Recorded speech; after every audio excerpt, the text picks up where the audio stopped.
Not only is the best conference of the year going down May 3rd and 4th, the Doctrine and Devotion Conference on Biblical Theology, not only is registration affordable and going to give you a great deal of gifts and swag, but if you enter our week-long promotion on social media this week, you have a chance of getting a refund, a full refund on the price of one ticket that you've paid to register for the conference. Stay tuned for more details.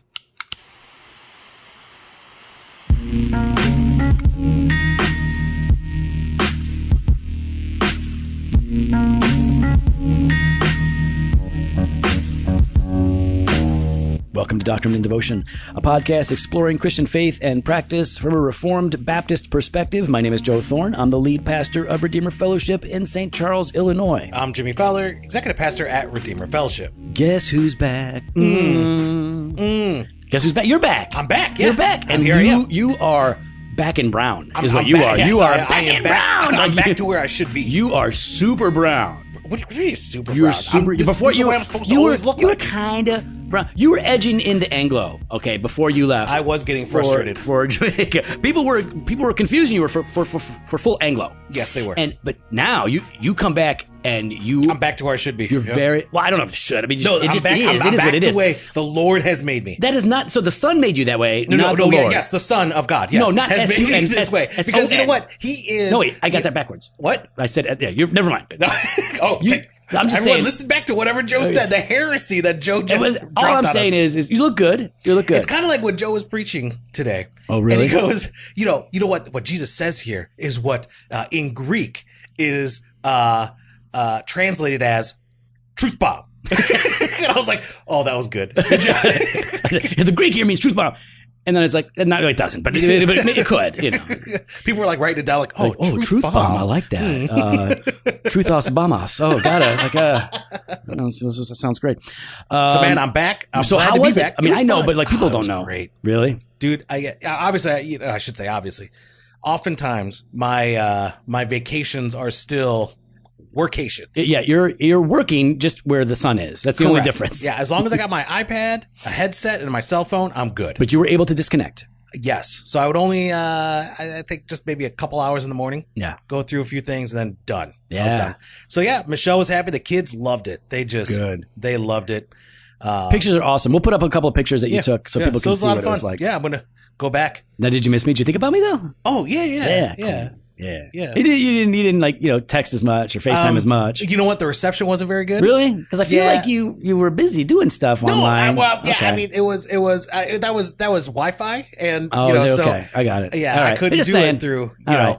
Well, through I mean- iMessage or anything like that because the way my data plan works You is really? I only have a certain amount of allotment, and for the work part, I needed to use my megabytes for those. Okay, this sounds fake. No. I I'm think just you're saying, trying to fake me out. No, I attempted, but I had to ration these things because the way my account works is I only got a few of them. Nobody cares. That's banked. Nobody cares about your lies right now. Okay, that's fine. I'm just glad you're back, man. Yeah, man. Needed you around. What'd you do when I was Glad you're- away? Nothing. What do you mean? What do you mean nothing? Did nothing. I was away. Pat was away. Yeah, everybody So left you had me. Steve. Well, you had Yeah, Steve. Steve was here. But like the Christians were gone, and no, it's good. Kept busy. Lots going on, and then of course, like this weekend, more James McDonald stuff. People are, and I don't really pay much attention to the thing, But you got into it. well, but because everybody was talking about how All of a sudden, I'm getting all these alerts. Okay, so here's the thing. Somebody said, "Hey, listen, Pastor James McDonald, pastor of Harvest Bible Fellowship, he was Chapel, Harvest Bible Chapel, Fellowship. No, former. That's what I meant. he was fired from that. So Harvest Bible Chapel, he was fired from that for a lot of reasons, like bad leadership, blah blah blah. And so people are still talking about it. And one of the things that they were saying online was, "Hey, this guy used to give away big gifts to people, and we're pretty sure he gave Ed Stetzer a car." Okay. All right. Well, I know Ed. Ed's a friend of mine, and Like a mentor of sorts. not a mentor, but we do hot yoga together. Anyways, I was like, what's I went ridiculous. You went absurd. yes. The last place in the world you would find me or Ed Stetzer is doing hot yoga together. matching bandanas. So, anyways, I'm like, listen, I know Ed, and Ed and I have And so you disagreements. said, hey, there's this gossip. I'm going to find out the truth. I was just curious. I'm like, well, wait a minute, because I do know that Ed got a VW like a little while ago. I remember that, and somebody online Oh, was yeah, like, you got like the 2020. no, it was like a 1969 or 1970. It's an old one, vintage. and it was a fixer upper. It was like he got a beater and it needed to be fixed up. Oh, That's okay. all I knew. So So you went to the junkyard. So and got it. I was like, hey, Ed, James McDonald gave you that car? And he's like, here's the story and feel free to share this. Okay. So the story was he wanted to do something with his daughter's special. And I don't know what the story, there was some story there that he needed to spend some time with his daughter. Yeah, okay. That's a good thing. It's a really good thing. Yeah. He was looking for a project. Yeah. So from what I'm gathering here, Yeah. he was looking for a project like most of us will try to do with each one of our kids. And so Well, you should, yeah. you should. She's interested in VWs. And, I don't even know and if that's the fixing- case. I just know like he wanted to do a project with her and doing. Obviously, she has some interest because he specifically picked a VW bug. Yeah, but you know, and fixing it the together. point is because I That's don't a want good father. It's good dad stuff. Yeah. Good dad stuff. So somehow his friend James McDonald knows that this is going on. And His he goes, acquaintance, yeah. Yeah. Well, they would say that they're friends. And even though that you and I actually told Ed that be careful with James because he's a terrible leader in ministry, and we think you should. And anyway, let's stay away from him. But anyways, we told him that before all this came out. So anyways, so he lets his friend know, as much as they are actual friends, you know, which is not, they're not like palling around. Like all I the said, time. acquaintance. Yeah. Acquaintances. So James finds out, and James apparently says something like, hey, listen, I had a line on a fix up old Volkswagen, a gift for you and your daughter. And Ed, of That's course, good. is I like, would do wow. that for you if I could. Right. And so Ed was like, whoa, that's crazy. Thank you so much. That's very generous of you. Now, listen, he doesn't know where James gets his money or how much he makes. I mean, I would assume James makes a lot of money because he has a big radio ministry and books and all I that think we stuff. all assumed and knew that James makes a lot of money. Yeah. What Ed didn't know, obviously, it was that James didn't pay for it. It was paid for out of Walk in the Word money that the church okayed him to spend. And so You're talking about he didn't know that it was misappropriated funds. he did that. That's Gotcha. right. He did not know. So Ed heard Allegedly about, misappropriated. So a while back, I don't know how long ago, but a little while back, Ed heard that James was buying gifts on the church dime. So as soon as he heard that, he immediately contacted the church and he said, hey, James gave me this old VW that we've been fixing up. Did he pay for that or did that come from church funds? And they were like, oh, no, that's church funds. Yeah, he was That's allowed Walk in to. the Word money, yeah. He was walking the word. He was allowed to, but yeah, he didn't pay for that. And so Ed said, oh, okay, check. Here's a check. I'm paying it back because I would not have accepted it if Yeah, I of knew course. this. He didn't make this public. He didn't tell anybody that he did this. Yeah. Nobody accused him of anything. Before. He got word that that's what James was doing. Anyways, so I asked Ed, and Ed told me all of that, and I put it up online just to see what would happen on Twitter. Of course you put it up online. That's the thing with you. Yeah, I put everything online. I know. Ed should have known better. No. Knowing someone like you. Ed was okay with it. You are not very good at just keeping these things under wraps. I don't like Here secrets, you are, dude. Here you are having a conversation with a friend. Yeah. And no, he you was put cool. up. He was like, put I it know. up. He said you can share this. When he When said you asked him, it's okay to share? Yep. Yeah, No, okay. I didn't- All right, good. I I'm don't- glad you asked. I'm glad you asked because I that's important. clarified. It was clarified. He was totally fine. Like, yes. And when I asked him the question of what's going on here, he goes, you can share this publicly. That's fine. Okay. So anyways, hey man, so my Twitter's blowing up and I can't get, all right. So this is probably 15 minutes of us just talking about nothing. Let's talk about 1689, right? It's only been 8 minutes, but good job. Oh, really? Yep. Well done, sir. Why does it feel like time drags when I'm with you? It's so weird, Bruh. man. I'm leaving you. You did Again. last week. I know. All right. So right now Totally. we're back in the 1689. We're finishing up chapter 14 with paragraph 3. And the chapter 14 is on. What'd you say? Chapter 14 is on. Saving faith. That's right. Yeah. So we're in paragraph 3. You want to read it? Yeah, I'll read it. All right. This This faith, although I it be hate in you. different stages and may be weak or strong, yet it is in the least degree of it different in the kind or nature of it, as is all other saving grace, from the faith and common grace of temporary believers. And therefore, though it may be many times assailed and weakened, yet it gets the victory, growing up in many to the attainment of full assurance through Christ, who is both the author and the finisher of our faith. Ba-ba, bada, bam. I Bajang, love that bajang. line. Wait, what? Bajang, bajang. Yeah, that's what I say. Bow, Paragraph chicka, 3. bow. This is, that's a different thing. No, I'm talking about Limp Bizkit. That- Didn't he do that? Bow chicka bow. No, first of all, ba chicka bow wow is a different I didn't thing. say bow. I Yeah, didn't but have you the basically wow. did. No, I did But not have the ball, wow. Ball with the ball. Yeah, Ba-dang, bow, ba-dang. bow, chicka bow. Jiggy, jiggy, set the boogie set up jump. The boogie, that is That's Kid what I was Rock. just talking about. Okay. It was Kid Rock. I said Limp Bizkit, didn't Yeah. Oh, my goodness. Yeah. I? I don't know. You're such a ding-a-ling. don't know Limp these- Biscuit. Who What's knows? wrong with Oh, you? You're quoting Kid Rock. Kid Rock, national treasure, Oh, to use your phrase. Oh, Yeah. he is not a national He is treasure. too. He was golfing with the president the other day. Oh, don't. Come on. You're not golfing with the president. No, I'm not. All right, so there you go. So this faith, right, although it be in different stages and maybe weak or strong, stop. Listen, this is how faith works. Yeah. Faith is real. Like saving faith is a real faith. It is a true faith, but that does not mean it is a perfect faith. In fact, it can't be a perfect faith because you're you and I'm me. Yeah, I mean it's a process that we all go through, right? And we're all in this like different stages, right? What does it say here in Hebrews 5? For everyone who lives on milk is unskilled in the word of righteousness, since he is a child. But solid food is for the mature, for those who have their powers of discernment trained by constant practice to distinguish good from evil, right? So Weak faith, strong faith. weak faith, strong faith. And so that should also, I think, when I read something like this, I always am reminded I should be patient with other people. Oh, right? Because thankfully others are patient with me. Right. You know, I love sitting there with other mature believers and those that are so much more mature than I am, and listening to them as they're kind of going through the truths of God and their struggles, because it's. And I love their patience with me, so I'm reminded when I'm with someone that's a new believer, to one, not be throwing everything at them. Oh, here's Calvin's Institutes.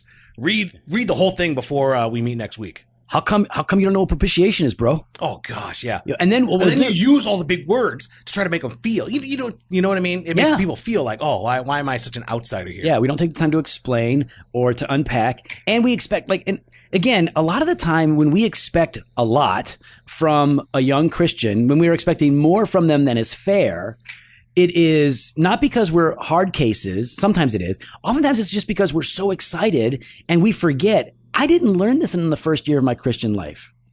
I didn't know that Jesus, I didn't understand. I still barely understand it, but I didn't understand that Jesus was equal with the Father, like Father, Son, Holy Spirit. Jesus is fully God and fully man. I didn't understand that as a new Christian. Yeah, I just knew that like it was like, different modes or No, stages. stop it. At No. one point it's like water, Joe. No. At one point it's fluid. Right? Another it's in a gate. It's a gate? Okay, This is gaseous. even weirder. This would be gaseous? Gaseous? Gaseous? Gaseous? You would know gaseous. No, gaseous. That's definitely your Gaseous. jam. And then it's a solid. Okay, These are yeah. different states. Gas and solid. That's definitely you. Hey, but it's like we get ahead of ourselves sometimes. And if we can get ahead of ourselves, how easy is it for us to get ahead of other people in terms of where they should be? Yeah. Faith exists in different stages. People start young and they grow. And it can be weak or strong. Yeah. Your faith can be weak. You can be really wrestling, struggling. You can get wrapped up into sin and unbelief. But that faith, whether it's weak or strong, whether it is immature or mature, is of a completely different nature than the kind of pseudo faith, dead faith that is temporary in some, like the apostates in particular. Yeah, like what's the difference between the two? Like So- how can you distinguish that, I guess? Or Well, can you? Yeah, James would draw a distinction, right? So now, like this was Yeah, it gets was this in confusing. his Walk in the Word? Not that James. Oh, gotcha. No, the one that loves the church. Gotcha.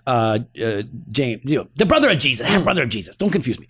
All right. So in the book of James, he talks about, the faith that saves and the faith that doesn't. And the faith that saves is a faith that actually works. It does things. It produces good works. Like there's an obedience Right. being shown. Faith without works is dead. It's a dead faith, unable to save. So then is it real faith? Of course, it's not real faith, but it's a kind of, quote, faith where people can have a knowledge of the truth, even assent to that truth without being united to Christ, without having that trust, that level of trust upon him. So it is what you see among the people that come into the church for a period of time. Okay. They kind of grow up quickly, parable of the sower style. And then after a while, they flame out and they are no more. It is a temporary faith that is not of the Holy Spirit. This is a work that is brought about through the regenerating power of the Spirit that can grow and mature and will ultimately continue to the end.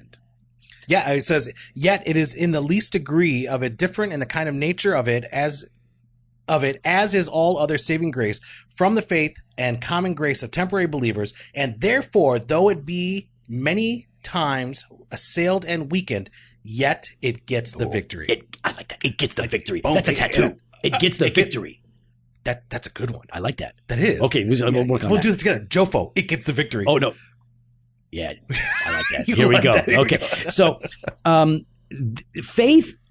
saving faith continues. It can Yeah. be weak. It can be so small, it's not detectable by many people. Your faith, and as it talks about, your faith, when it is weak, will oftentimes cause you to lack assurance before God, right? Because if your grasp of Christ is weak, if your own apprehension of Jesus is weak, then the assurance that you want to have before God is going to be weak. It corresponds. Just because you've repented and trusted in Christ doesn't mean that your assurance of salvation is at a constant. That ebbs and flows, just like the strength of your faith ebbs and flows, because your communion with God that you talk about a lot of times, Jimmy, ebbs and flows. Your experience of God ebbs and flows, but ultimately it will get the victory because the good work that God began in us, He will carry to completion. You know, like Jesus says, once saved, always saved. But you know what? You know what you can be assured of, Joe?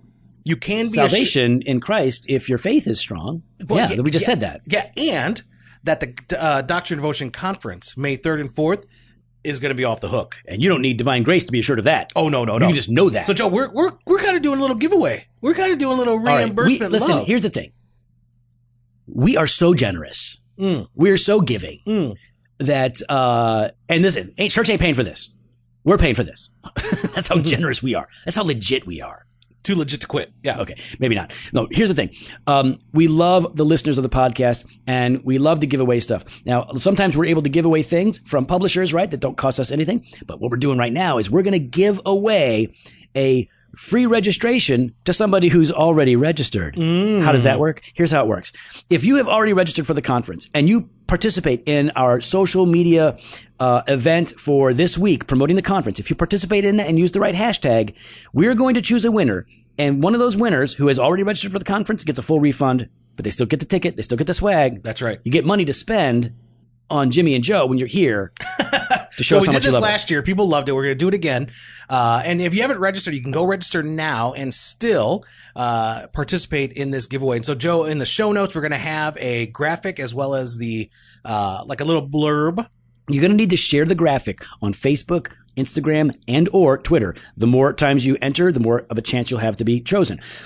Share it on that, promoting there'll be a link that you have to include, a bit.ly short link to the conference to register, and there'll be a hashtag that we expect you to use. You'll just be able to copy and paste that thing right into your social media, upload the photo, boom, you're entered, you're in. It's going to be good. How many should we do, Joe? How many what? Yeah, how many people should we award? Oh, man, I'm thinking one. I think that's not enough. Oh, okay. I'm thinking maybe 35. What? Dude, seriously. No, not You can't 35? do 35? We barely have 35 people registered. What are you talking about? How about, okay, no, I'm fine. kidding. We got 2. hundreds of people registered. Okay, we can do better too. Let's do, how about 8? 8? Eight's good. Let's split the difference. Okay. We're going to say 5.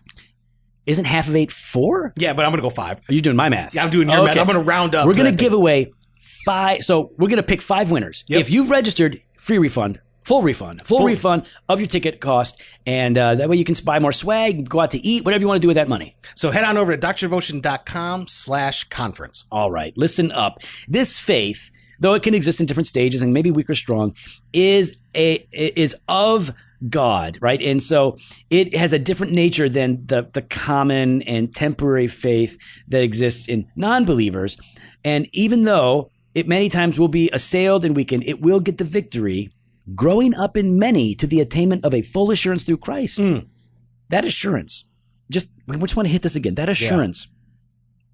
The Puritans, I can't remember who it was, Burroughs maybe. One of the Puritans said, listen, being saved, know that you are going to heaven. It's amazing, right? Being saved, you're going to heaven. But assurance is knowing you're going to heaven, and knowing it is heaven on earth. Like you want to have the taste of heaven on earth.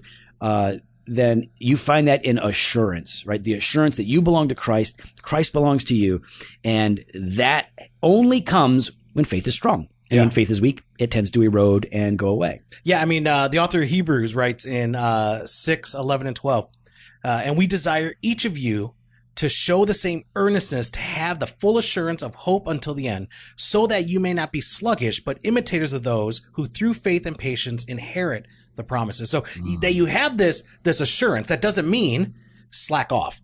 That doesn't mean be lazy. That doesn't mean just pass the time away. Right. That does mean, though, to be earnest in this, to continue to be growing, to be reaching out, to be loving your neighbor, to be sharing the gospel with all those who do not know, so that you would be the imitator of those who through faith and patience have inherited that promise. Because that right there is a sign, like you were talking about in James earlier, right? That's a sign of your salvation. Listen, what we're talking about is faith is a gift from God. It can grow. It can shrink, right? It can be strong. It can be weak. It can be immature or mature. And your assurance before God is linked to the condition of your faith. Whether your faith is weak or strong, it is real faith. It is saving faith. Okay, but the stronger the faith, the more likely you are to have a true assurance. Now, how do you strengthen your faith? We go back to paragraph 1. Right, which says that by the administration of baptism, the Lord's Supper, prayer, and other means appointed of God, our faith is increased and strengthened. Your faith doesn't just grow on its own. It's got to be fed. It's got to be nurtured. And that happens through the means of grace. Bible, prayer, corporate worship, ordinances, fellowship of the saints, community, all that stuff. You got to have it. You wonder why, like, man, I don't have assurance, or I'm really struggling with my faith. Look and see what you're doing about your faith. And why you're trying to go about it alone. Right. Oh. That's the most annoying. I got this. Like the arrogance of it. You know? The thing is that because I do that. Like that's my default mode. And thankfully, God has not allowed me to exist except for a very short period of time without people who got into my business, who stay in my business. Because if I didn't have you, Jimmy, if I didn't have Pastor Brian, Pastor Pat, Pastor Jeff. But mainly me, yeah. But mostly you. If I didn't have these other men around me and the women around me, if I didn't have those people who were an example and an encouragement, an exhortation, and sometimes a needed rebuke or reproof, I would be in big trouble. But those are the people that God uses to cultivate my faith and grow it so that my assurance before God is strong. And if you have a strong assurance before God, you don't fear the things of the world as much. Yeah. You know, you're much more centered. You're much more content. I can handle much more confidence. Right. Because if I have confidence before God, what do I have to fear about the world? Nothing. Yeah. Small potatoes. Don't worry about it. And this Jesus, right? In whom we have this assurance. He's the author and the finisher of our faith. We all know that comes from Hebrews 12:2, the founder and perfecter of our faith. So listen, Jesus is the object of our faith. He is the founder of our faith. He is the author of our faith. It is all about Christ. And I just led an orientation class this weekend, right? Yeah. Which is like our membership class, informational class for people that want to learn more about Redeemer. Man, I didn't ask you how that went. It went really good. Awesome. It always goes good because I lead it, yo. Oh, okay, gotcha. No, it always goes good because the people are there, they're eager, they ask questions, and these are people that are coming from different experiences, different backgrounds. And it was awesome because I get to explain to them, because like one lady was like, I don't understand Reformed Baptist. Can you explain that? And like, that's a part of our orientation. So yep, here's what it is. Here's what it means. And so after we run through everything, we're always really clear. Listen, we have theological distinctives. We have cultural practices that maybe are uniquely ours. We have, valued investments and interests and things. But ultimately, the flag that we wave is Jesus. What we are most excited about is Jesus. The thing that unites us is not Reformed theology. The thing that unites us is Jesus. Secondarily, our confession unites us, but ultimately it is Christ. And so like that is the thing that we don't even joke about it, right? We joke about Jimmy Hamilton's is our jam. Yeah. We can joke about that because Jimmy Hamilton's is a guy. Yeah. We don't joke about Jesus. No. But Jesus is the Lord, our God, the author and finisher of our faith. He is why this faith that we have can grow, and he is why this faith that we have is guaranteed to persevere. Well, we'd love to hear your thoughts. You can follow us online on Instagram and Twitter at DocAndDevo or on Facebook /Doctrine and Devotion. You can head on the website, doctrinedevotion.com. There you can contact us. You can sign up for the email blast or hit up the store, jofostore.com, and grab some gear. Fresh pod every Monday and Thursday, blog posts on Wednesdays, video content on Fridays. Later. I'm slap happy. No, stop it. I am.